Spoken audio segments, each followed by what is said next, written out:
Today we're beginning our study in Matthew at chapter 24, verse 35.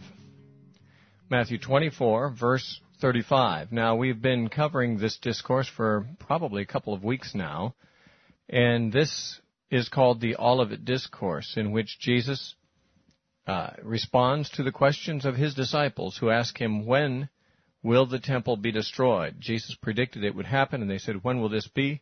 And what will be the sign of your coming and of the end of the age? And in putting this discourse together, Matthew has done something rather interesting. And that is that he has taken two separate discourses of Christ and put them into one chapter as if they were one protracted discourse.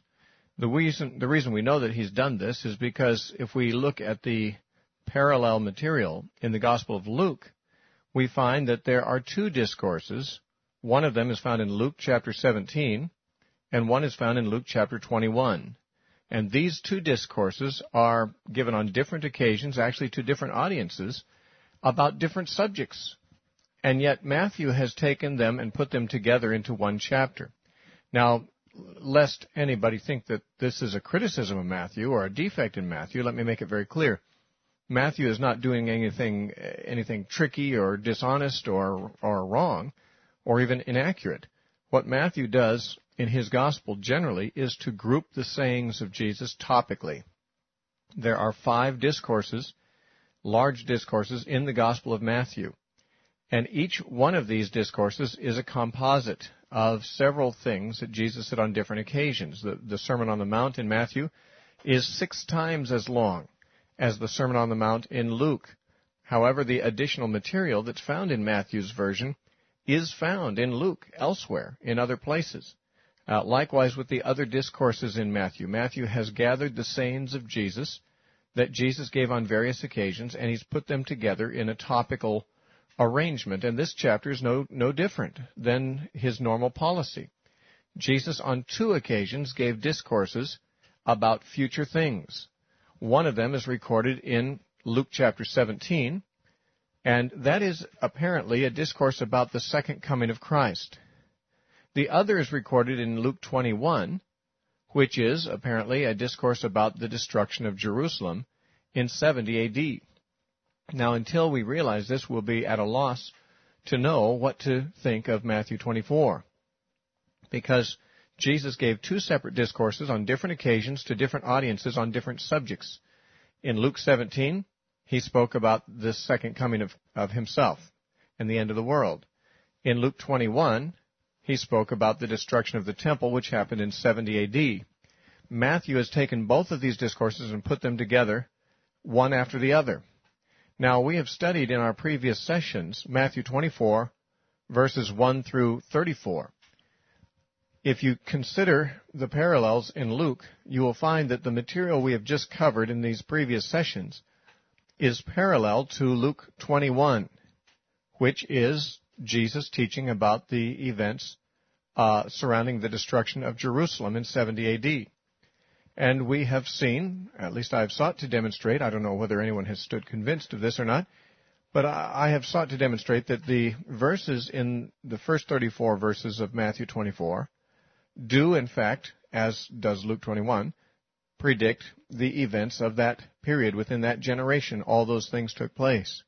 However, when we come to verse 35 and the verses following, we find that we are now looking at material that does not parallel Luke 21, as the previous material has done. The material before us now parallels Luke 17, a different discourse on a different subject. In Luke 17, let me just show you the difference in the subject matter. We have already looked many times at Luke 21 as a reference to the prediction of the destruction of Jerusalem. But in Luke 17, beginning at verse 20, we read, Now when Jesus was asked by the Pharisees when the kingdom of God would come, he answered them and said, The kingdom of God does not come with observation, nor will they say, See here, or see there. For indeed the kingdom of God is within you. Or we could translate, is within your midst, or is in your midst, among you. Then he said to the disciples, The days will come when you will desire to see one of the days of the Son of Man and not see it. And they will say to you, look here or look there. Do not go after them. Do not follow them. For as the lightning that flashes out of one part under heaven shines to the other part under heaven, so also shall the Son of Man be in his day. But first he must suffer many things and be rejected by this generation. And as it was in the days of Noah, so it will also be in the days of the Son of Man. They ate, they drank, they married wives, they were given in marriage until the day that Noah entered the ark, and the flood came and destroyed them all. Likewise, as it was also in the days of Lot, they ate, they drank, they bought, they sold, they planted, they built. But on the day that Lot went out of Sodom, it rained fire and brimstone from heaven and destroyed them all. Even so will it be in the day when the Son of Man is revealed. In that day, he who is on the housetop and his goods are in the house, let him not come down to take them away. And likewise, the one who is in the field, let him not turn back. Remember Lot's wife. Whoever seeks to save his life will lose it, and whoever loses his life will preserve it. I tell you, in that night there will be 2 men in one bed, the one will be taken and the other left. 2 women will be grinding together, one will be taken and the other left. 2 men will be in the field, the one will be taken and the other left. And they answered and said to him, Where, Lord? So he said to them, Wherever the body is, there the eagles will be gathered together. Now there are a few verses in Luke 17, which we've just read, that have been reproduced in Matthew 24 in the earlier portions. They've just been kind of mixed in there. And we can see that by mixing these 2 discourses, the one in Luke 21 and the one in Luke 17, Matthew has sort of blended them in a certain way. But what we come to now in these later verses of Matthew 24 do not correspond with the Luke 21 discourse on the events of 70 A.D., but they actually correspond with the Luke 17 passage about the second coming of Christ. Now, the transition that is used here is rather interesting, because in verse 34, which closes out the first section, this is Matthew 24:34, Jesus said, Assuredly I say to you, this generation will by no means pass away until all these things are fulfilled. Okay, well that has to do with the things he's spoken of previous to that. All those things were fulfilled in that generation. That was the destruction of Jerusalem. And then Jesus said in verse 35, Heaven and earth will pass away, but my words will by no means pass away. But of that day and hour no one knows. No, not even the angels of heaven, but my Father only. But as the days of Noah were, so also will be the coming of the Son of Man. For as in the days before the flood, they were eating and drinking, marrying and giving in marriage until the day that Noah entered the ark, and did not know until the flood came and took them all away, so will the coming of the Son of Man be. Then 2 men will be in the field, one will be taken and the other left. 2 women will be grinding at the mill, one will be taken and the other left. Watch therefore, for you do not know at what hour your Lord is coming. Then he went on and said some more things that we'll talk about later. At this point, we have our work cut out for us for this session. Now, how is it that Jesus transitions, or in Matthew's combination of things that Jesus said, is the transition made from that discussion in the earlier verses about 70 A.D. to a discussion about the second coming of Christ? Well, the transition is very smooth. In verse 35, Jesus said, Heaven and earth will pass away, but my words will by no means pass away. That is, even though the created universe is, because it is physical, it is temporal, and it will have an end, yet the words of Jesus, which are life and they are spirit, according to his own statement on the subject, in John chapter 6, verse 63, he said, The words I speak unto you, they are spirit and they are life. Jesus' words are permanent and eternal and will be valid forever. Now, even though the heavens and the earth pass away, his words will not. But what about this matter of the heavens and the earth passing away? Well, he says in verse 36, But of that day and hour no one knows. Now, notice the contrast here. When it comes to the destruction of the temple, Jesus was able to put a time frame on it. He was able to say, this generation will not pass until all these things come about. That was a time limitation Jesus put on the events of the destruction of Jerusalem in 70 A.D. However, when it comes to when the heavens and the earth are going to pass away, the end of the world, he said, of that day and hour no one knows. Now there's a contrast here, because there would be signs and indicators to foretell when 70 A.D., when the temple was going to be destroyed. Jesus gave those indicators in the earlier part of the chapter. However, when it comes to a discussion of the end of the world, there is no indicator of when that will be. He said that even the angels of heaven don't know it, and in one of the parallels, he actually says, even the Son, meaning himself, even I don't know, he says. So there is another subject here. There is the destruction of Jerusalem, and then there is the end of the world. Of the first, he says, this generation will not pass until it happens. Of the second, he says, no one knows when that's going to happen. No one knows when the heavens and the earth will pass away, not even the angels of heaven. But only my Father knows that. Now, see, the point is that God does know when that will be, but he hasn't revealed that. And at the time when Jesus was on earth, his Father hadn't even revealed it to him, nor to the angels. So that's one of the most closely guarded secrets in the mind of God, and that is, when will the heavens and the earth pass away? When will the earth end? Well, some have speculated about that and tried to put dates on it, but they've usually done so on a very shaky basis, and that is, they usually assume that the signs that we read of earlier in Matthew 24 apply to the end of the world, and then they look and say, well, it looks like these signs are happening now, so we must be near that time. And they don't realize that the signs in the earlier part of this chapter were not signs of the end. They were signs of the destruction of Jerusalem, which occurred in the first century. When it comes to the actual second coming of Christ, there are no signs that he gives as to when it is near. For example, he said it'll be like the days of Noah were. Notice in verse 37, he says, but as the days of Noah were, so also will be the coming of the Son of Man. For as in the days before the flood they were eating and drinking, marrying and giving in marriage until the day that Noah entered the ark, and they did not know until the flood came and took them all away, so also will the coming of the Son of Man be. Now, what's he saying about that? Now, he does say that the days before his second coming will be, in some sense, like the days of Noah. Unfortunately, many Christians have failed to see what he is saying in terms of likening the end times to the days of Noah.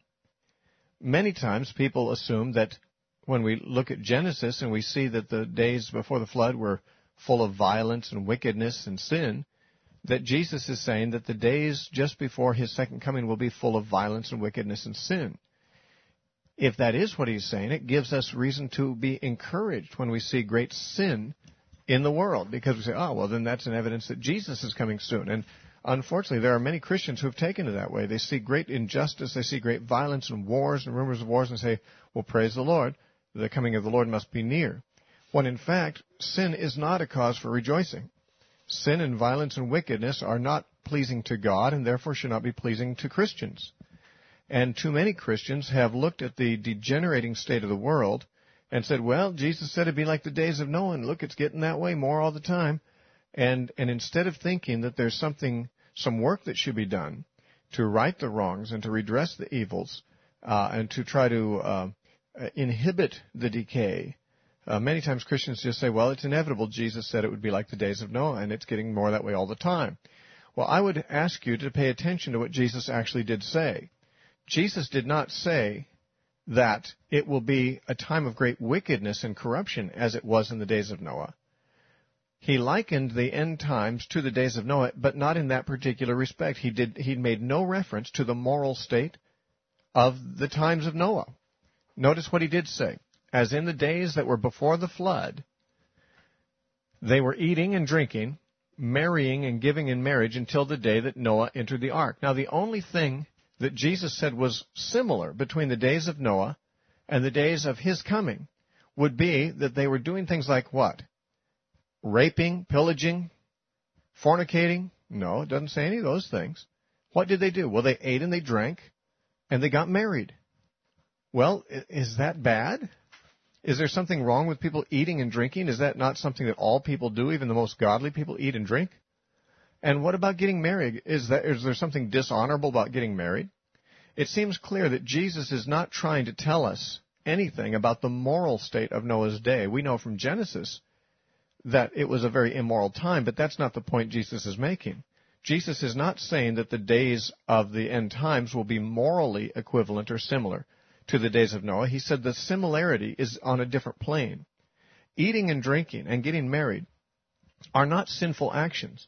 And if Jesus had wanted to liken the days of Noah to the end times in terms of sinful behaviors, he could have done that. He could have said, as in the days before the flood, there was murder and robbery and rape and adultery and child molesting and homosexuality, and he could have named all those things, but Jesus didn't name one thing that was a sin when he talked about the days before the flood, which is not to say he didn't think there was a great deal of sin. It's just that that's not the point of comparison that he's making. What is it he is saying? Well, they were eating and drinking and getting married right up until the day the flood came. What are we to think of that? Well, eating and drinking are things that people do on a daily basis. And getting married is an ordinary daily event. People are getting married every day of the year. And people get married because they anticipate a future, don't they? I mean, if you thought there was going to be no future, if you thought the world was ending later today, would you make plans to get married tomorrow? I doubt it. You see, what he is saying is the people were going along in their regular life doing ordinary things right up until the day they were killed in the flood. What he is saying is they were oblivious to the fact that judgment was impending. And that's exactly what he says. In verse 39, he says, they did not know until the flood came and took them all away. So what does Jesus tell us about the people before the flood? He doesn't tell us about their sins, although there were sins, but that is not what he wants us to know about. He wants us to know that there will be a similarity before he comes in the mentality of the people of the world to that mentality of the people before the flood. In what respect? In this respect, that the people before the flood had no idea they were about to have the boom lowered upon them.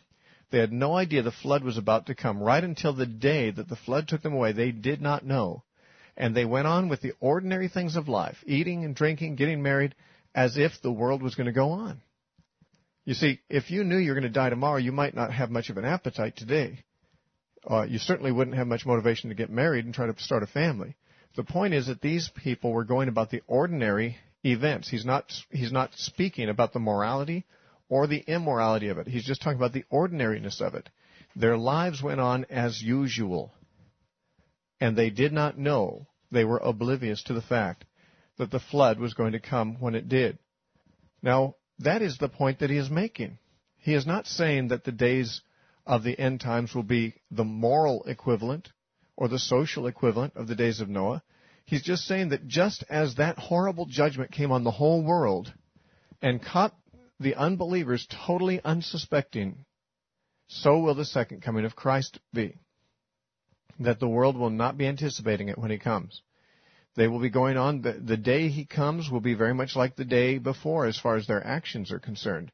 They will not be pursuing God. They will not be praying. They will not be serving God anymore than they would be the day before. I mean, if you knew Jesus was coming today, I dare say, you would probably turn to Christ and try to live a life pleasing to him. And yet most people don't do that. Even a lot of Christians don't live with that kind of commitment. And the reason is they don't really believe Jesus is coming back today. Well, let me tell you something. I don't really think he's coming back today either. I'm not saying he can't. He can. But we don't know when he will come back. I don't have any reason to believe it'll be today any more than yesterday or the day before or tomorrow or the next day. But it could be any day. Jesus could come any day he wants to. Any day, I should say, that his Father wants him to. And when he does, it will catch everybody by surprise. Will it take the Christians by surprise? Well, what does Jesus say? He says in verse 40, then 2 men will be in the field, one will be taken and the other left. 2 women will be grinding at the mill, one will be taken and the other left. Watch, therefore, for you do not know what hour your Lord is coming. You, Christians, do not know at what hour your Lord is coming. But know this, that if the master of the house had known at what hour the thief would come, he would have watched and not allowed his house to be broken into. Therefore you also be ready, For the Son of Man is coming at an hour when you do not expect him. Who doesn't? The disciples. Jesus' coming will be at an hour that even his disciples don't expect him. So what does he say to do? You should be ready all the time. You need to live the life today that you would live if you knew he was coming today. Not because you do know or have any way of knowing that he's coming today, but simply because whatever day he does come will be as unexpected as if he were to come today. I mean, if he came today, wouldn't you be surprised? Well, whenever he comes, it'll be just like today. It may not be today, it may not even be in our lifetime, but the day he comes, he will catch the world and his people unsuspecting. He says, your Lord is coming at a time when you do not expect him. Now, he does talk about people being taken and left, and most Christians have applied this, it seems, to the rapture of the church.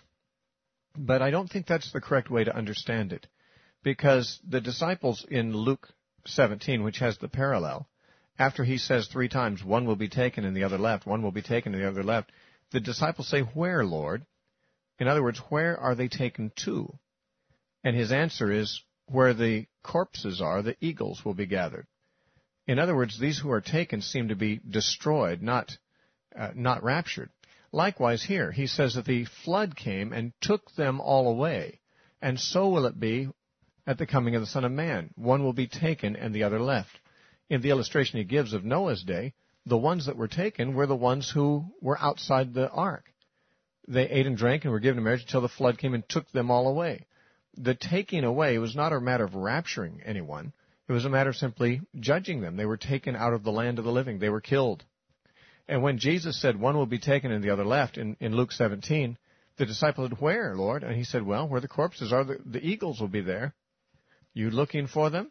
Look for the circling vultures, because those who are taken are the ones who are judged at his coming. When Jesus comes, it'll be like the flood, an unexpected judgment. Even Noah didn't know what day it was going to come, and certainly the people outside the ark didn't know what day it would come. Likewise, when Jesus actually does come, no one, even the Christians, will know when that's going to be, and therefore Jesus says, be ready all the time, just like you would be if you knew a thief was coming to your house at some time, but you didn't know when. We'll continue our study in this discourse next time, but we're out of time today, so join us again tomorrow.